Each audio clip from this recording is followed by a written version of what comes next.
I'm Zoi Aliozi. I'm your biggest fan, and you have inspired me greatly to follow climate justice as an academic and as an advocacy field. So I'm in debt for your work, for your commitment, for your morals, for your ethics, and for your drive in promoting climate justice. And I want to thank you from the bottom of my heart.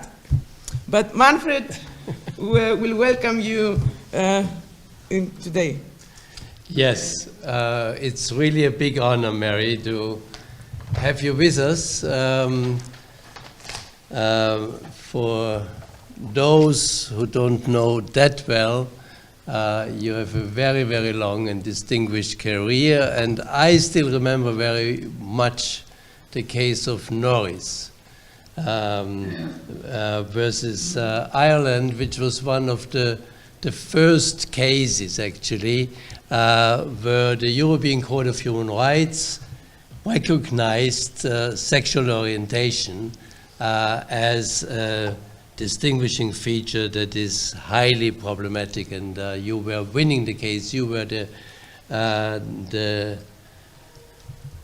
human rights defender and also legal activist, and it was a strategic litigation also that made you very famous long before you became the first woman to be elected president of Ireland.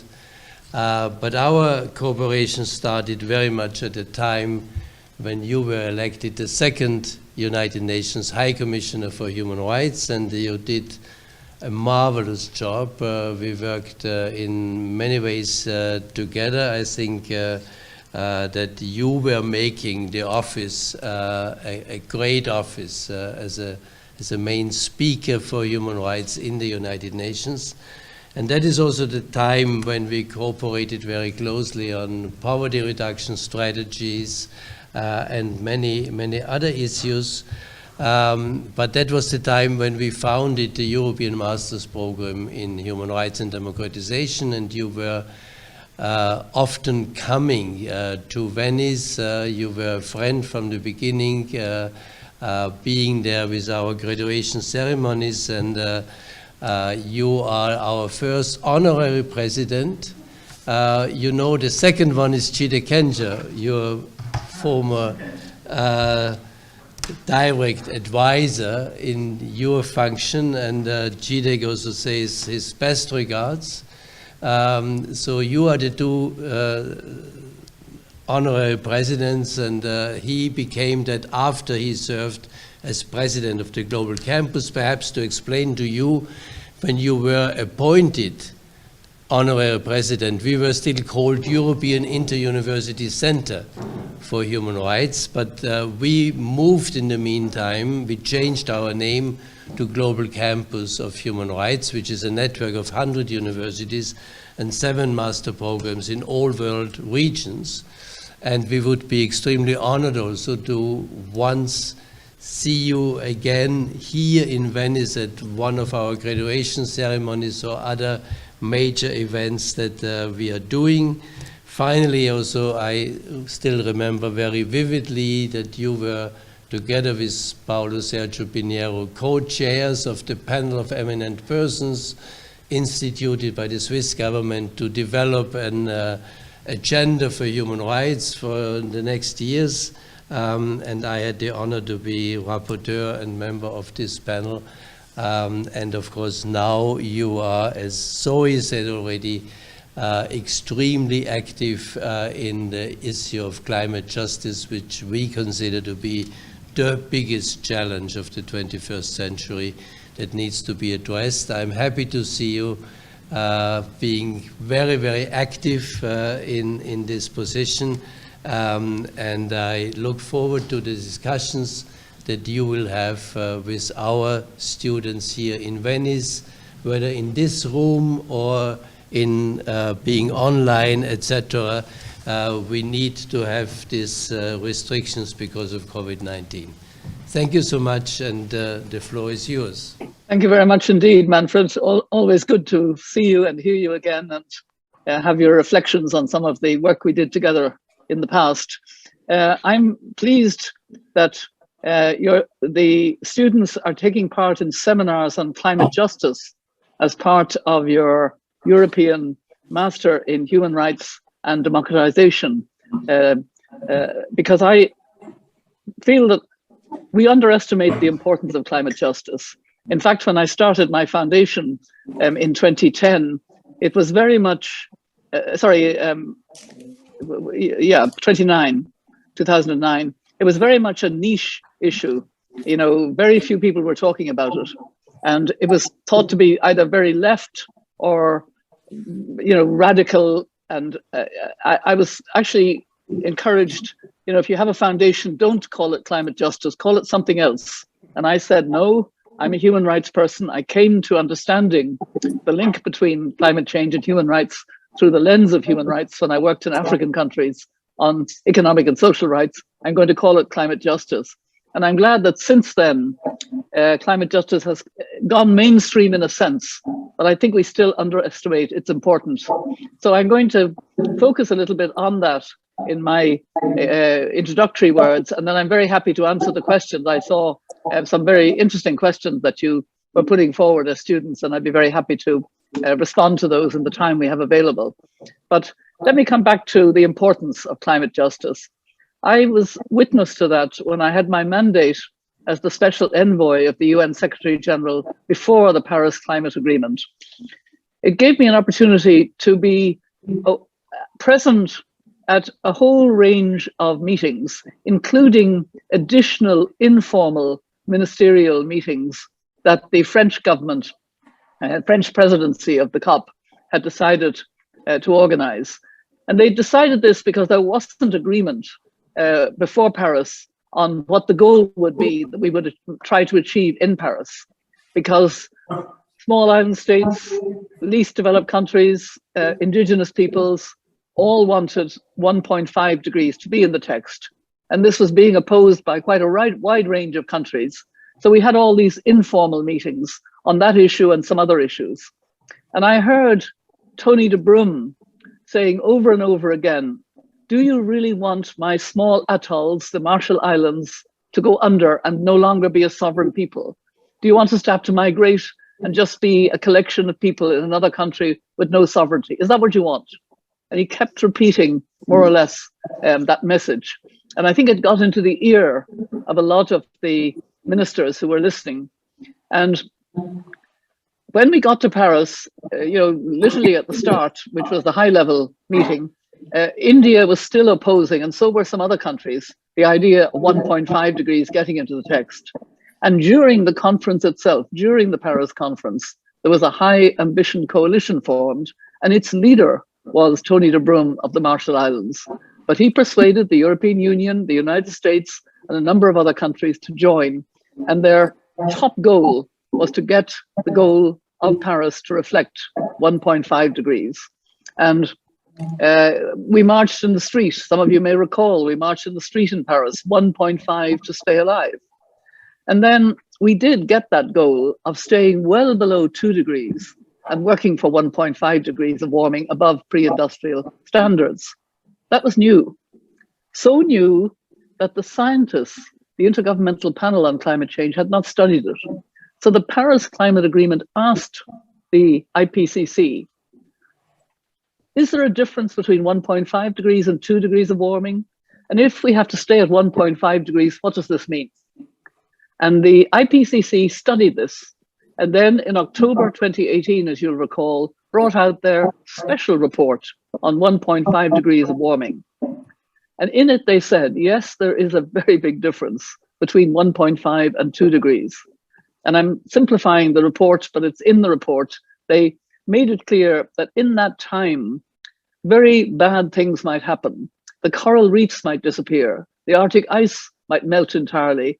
And the permafrost might melt and throw up not just carbon, but also methane, which, as we know, is more lethal in the short term. So the advice of the scientists was the whole world needs to stay at not go above 1.5 degrees of warming above pre-industrial standards. And they said, this is doable if you have the political will, and it means you have to reduce carbon emissions by 45% by 2030. And this opened up a whole new debate, because it had begun in Paris, the idea of being net zero by 2050.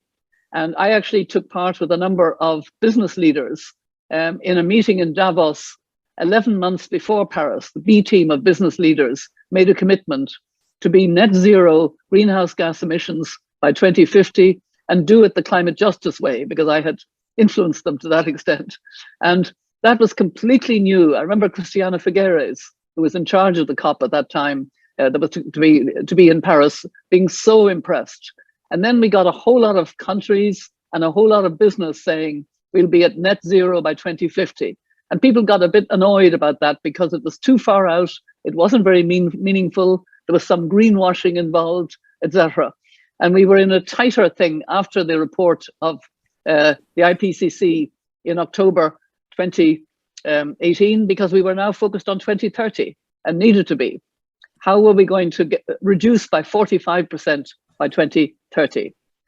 And then fast forward to COP26 in Glasgow. I was there in my capacity as chair of the Elders, the group that Nelson Mandela brought together in 2007. Its first chair was Archbishop Tutu, and then Kofi Annan until his death in August 2018. And I fill big shoes as the current chair. And it was clear that there was a real urgency among many, many participants, especially the representatives of the small island states, of the poorest countries, indigenous peoples, etc. But I think that urgency was more shared by a wider number of countries because the impacts of climate were being felt in the Northern Hemisphere. At last, we were realizing it's not a problem of the future. It had not been a problem of the future for the South. It had been hit over and over again with terrible hurricanes, terrible fires, terrible drought, terrible flooding. But now the Northern Hemisphere was being hit, and yet we couldn't close the gap. I remember the moment, and I got quite emotional in Glasgow, when we heard the verdict, if you like, of the climate tracker report, that if you added up everything that was committed to by governments and by business and by investment in COP26, before and at COP26, we were still on course for a 2.4 degrees Celsius warming world. And I remember spelling out what that means. It means that for anybody under 60, they're very likely to face a world that's, insufferable because of droughts, because of fires, because of flooding, because of climate shocks, worse and worse. And for anybody under 30, it's certain they would face that world. So what did we mean? I mean, what are we talking about? And so there was a lot of anger in Glasgow because we didn't fulfill the commitments. First of all, we didn't close that gap, nor did we close the adaptation gap. The fact that we don't have 50% of climate money going to adaptation. We did increase the amount for adaptation, but we didn't bring it anything close to the 50%. We didn't have any mechanism for loss and damage. It was actually very interesting because Scotland and a number of philanthropies put up money for if there could be a Glasgow finance mechanism for loss and damage, it would go into that mechanism. And that mechanism was not created because of the resistance of powerful countries, because of their fear of the idea of reparations. And they don't seem to understand that in many countries that have been buffeted over the years, especially small island states, they've gone beyond adaptation. They're into loss and damage. And we have to get real about that. And I sense that there is a certain anger now, a certain sense of eco-colonialism, as it's sometimes called, or climate colonialism. In other words, the justice dimension has taken on an important life of its own. And those who feel that injustice most strikingly are speaking out more about it. Interestingly, I used to wonder why African leaders were not speaking out more about the injustice of the fact that the whole continent of Africa is responsible, I'd say, for still less than 5% of greenhouse gas emissions, even though it has quite big emitters within the continent, in South Africa and even Nigeria and and some other countries, but still, overall, it's very low. And the per capita is very low, as it is in countries like India. And yet they were not speaking out on the justice dimension. They have now begun to do it. And we have to take that extremely seriously, because we need solidarity and cooperation to solve the problem and to address the climate issue. And I'm going to end with the way in which I identify 5 layers of injustice that come together as, spelling out the injustices of climate change. And then we'll discuss your questions. The first injustice is the one that I perceived when I was working in African countries, that they were first, earlier, and disproportionately affected by climate change, but they weren't responsible. They weren't responsible for the emissions. And also, they were the black and brown and indigenous peoples of our world, the poorest peoples, the poorest countries, the small island states, the indigenous peoples. So there was also a racial injustice. Secondly, within that, the gender dimension, that women still have to put food on the table. They have to go further in drought for water or firewood. They have to be fierce activists on the ground, which so many women are. When I wrote my book on climate justice, which some of you may have seen, it's 11 stories, and you'll have noted that 9 of them are about women, building their communities, making them more resilient. But there were also 2 good men. And the third injustice is the one that young climate activists have been calling us out on, and they're so right.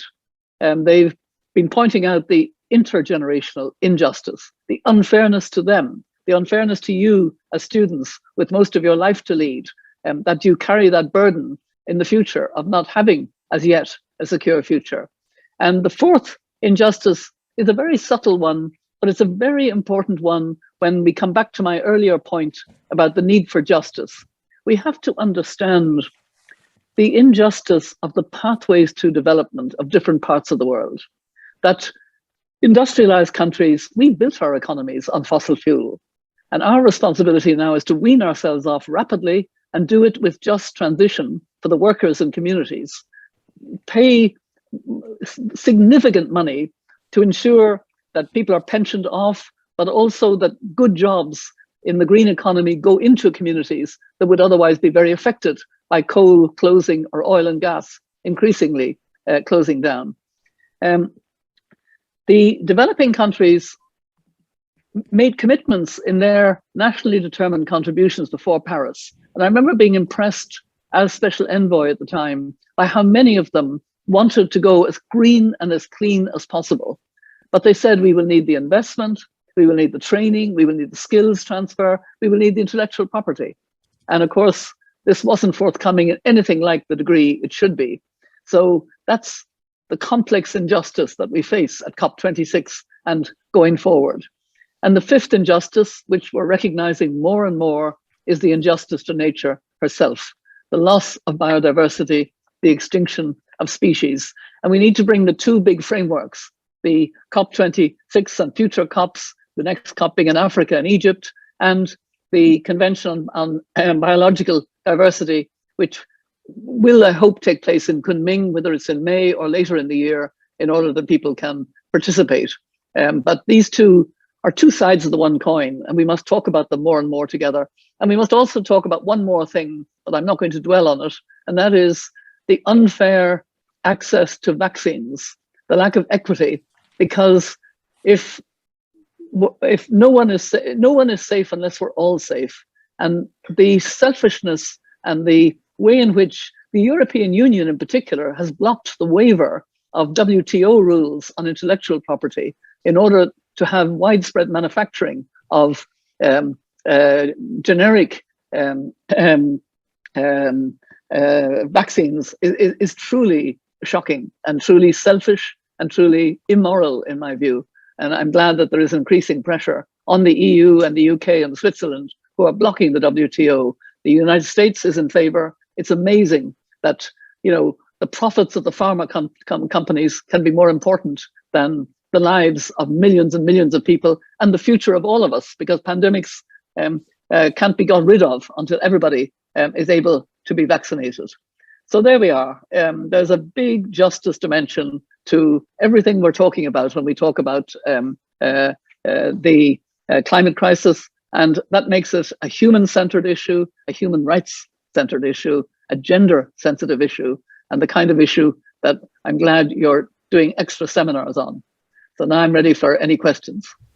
Thank you very much. Thank you very much for this talk on climate justice and on the issues that you have identified. Your experience and knowledge, and it's, for us, it's priceless. So we very much appreciate it.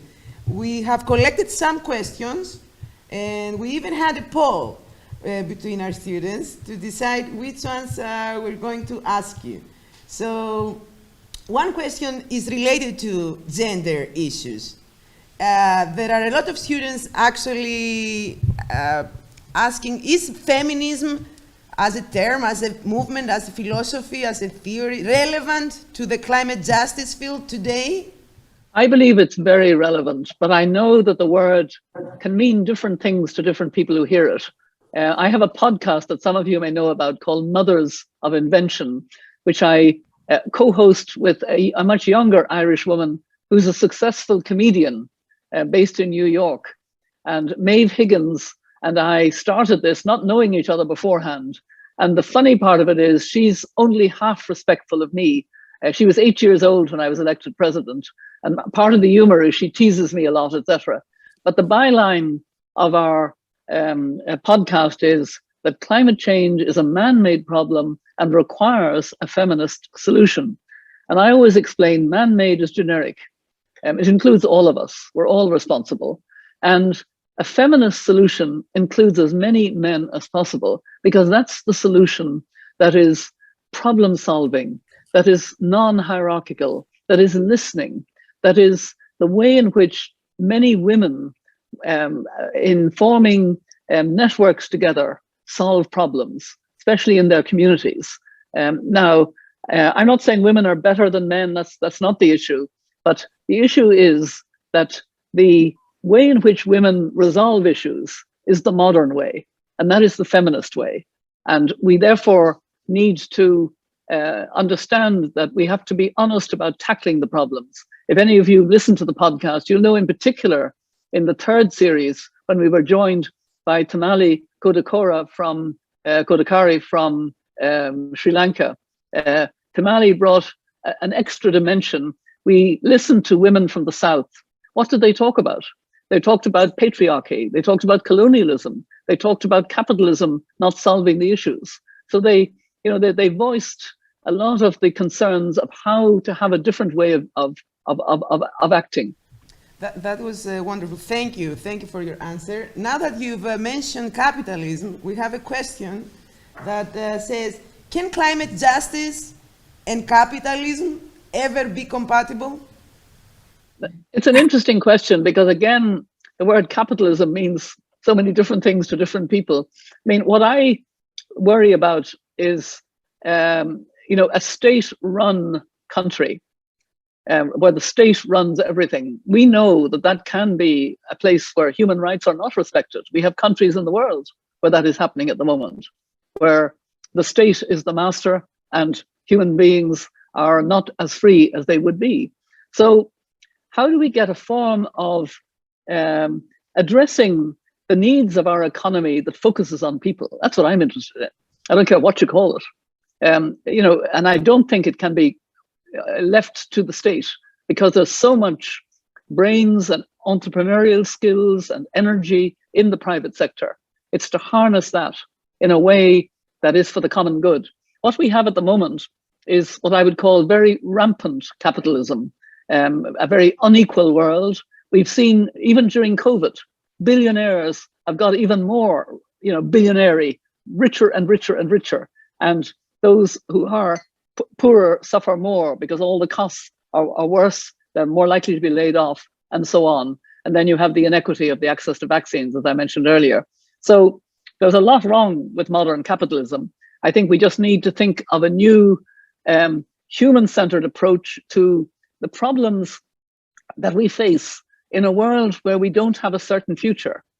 Can we get our priorities right with global commons? Can we address in a very different way how we will actually manage going forward to provide a basic income to everyone in the world. We could do that. I mean, that's what I'm interested in. Thank you. Thank you. That was great. Another question, because I don't want to waste our time with you. It's so precious to us. So I'll go to another question immediately. Can climate litigation save the planet and the rights of future generations? What do you think about that? I don't think we should expect climate litigation to save the planet. That has to be a very comprehensive approach where, very importantly, governments meet their obligations. And we have, governments at the moment, and I named them in Glasgow. I'm always happy to name them. I'm not a UN person anymore. I don't have to be polite. And the main offenders at the moment are Australia, a rich, industrialized country which should be ashamed of itself that it is not moving more quickly in getting out of fossil fuel. Countries like Saudi Arabia, Russia, also China, we hoped would step up more before Glasgow, and frankly, the United States. The United States should be paying far more in climate finance. It's increased under President Biden to 11.6 billion. Estimates, fair estimates of what it should be paying are about 40 billion. So you see how far below it is, and it could be doing more on supporting adaptation and so on. So that's key. So is investment moving more dramatically, as it is moving now, but not quickly enough, out of fossil fuel, taking away subsidies of fossil fuel. And then we come to litigation. It has a very important role to play within its context. And we've seen the value of cases. We had a case in Ireland where the Supreme Court found that Ireland was not meeting its obligations. We have much better climate policy now, climate legislation, and much more sense of urgency in the people because of that litigation. You've had very good litigation in Germany, which was really important, in France, which was really important. And of course, it was the Dutch case, the Urgenda case, that started all of that. But we thought the Dutch case was going to be isolated. But it's not just a European issue. It's also in the Philippines, in India, and in the United States, various cases that haven't yet had a successful court outing, but I'm sure it will come. So there's a lot of room for litigation, but I don't think we should ever take our eye off where the main responsibility is, which is with government and with business and with investment. Absolutely, absolutely. Thank you very much for this comprehensive answer. Now, we don't have a lot of time, but let me just maybe close up with a more personal question, if it's possible. What are your thoughts about our own, carbon footprint? As someone that has been engaging in this area for climate justice, what advice do you have for us about dealing or managing our own carbon footprint? Well, can I answer that in a way that broadens it slightly but still answers it? Sure. And this will be my last contribution. I always ask audiences to take at least, to take the 3 steps that every one of us can take. And the first one is to make the climate crisis personal in your life. And that means you've got to do what your question asked. What are you doing? I've become a pescatarian, meaning I don't eat meat anymore, except I actually lapsed during COVID because I'm here with my meat-eating husband who has become a sort of flexitarian. And now I've become, when I'm alone with him, more flexitarian than pescatarian, if you understand me. But when I'm out and, increasingly, I try to do that. We also don't have a car anymore. I take public transport. Young people in Ireland love to see me going on the bus and, and the train. And so I'm trying to fly less. I'm refusing engagements when I can do it this way by Zoom, or when I just don't feel I can justify traveling for a once-off speech, say. So those are the things. So that's the first thing. Secondly, get angry about those who aren't doing enough. It's time to get angry, young people. This is your world and your future. So get engaged. Join, organizations or support the many bodies that are trying to make sure that we do more to support nature, conservation, whatever it is. And the third step is the most important one. And that is we have to imagine this world we need to be rushing towards. By 2030, which is 8 years away from January, come on. We need to see it as a world that will be much healthier. we won't have the fumes of fossil fuel that kill between 7 and 8 million people a year, many of them women and children, because of indoor smoking, smoke from cook stoves. It'll be a world where cities will be green, where we'll have gardens in cities and farms in cities. We'll have a countryside that will become rewilded. I mean, let's get excited about this world, and then people will want it more and begin to hurry more towards it. So I want to bring hope over this subject, because climate justice can be something that, you know, can be a little bit grim in knowing that we're not on course for a safe world. So Archbishop Tutu taught me we all have to be prisoners of hope, not optimists, but prisoners of hope. So that's my last message to you. Thank you so much. We'll keep that hope. We need this hope, to be honest, like all of us. And it's very interesting what you said, to imagine the possibility of a better world. And even in our seminars, we have this practical exercise where we are imagining the basic rules for a climate just future world. And we're trying to imagine exactly that, just to be hopeful and to be more practical in these ideas. So thank you. I don't want to keep you any longer, since I know you have a busy schedule. I talk up from everyone that we are very much grateful for this contribution and for everything you do for human rights and climate justice. And we hope to maybe see you again here, maybe, or when this COVID nightmare will finish. Yeah, that is also my main message to you. Thank you so much for all what you said, and we really hope to see you once again in Venice in your role as honorary president of the Global Campus of Human Rights.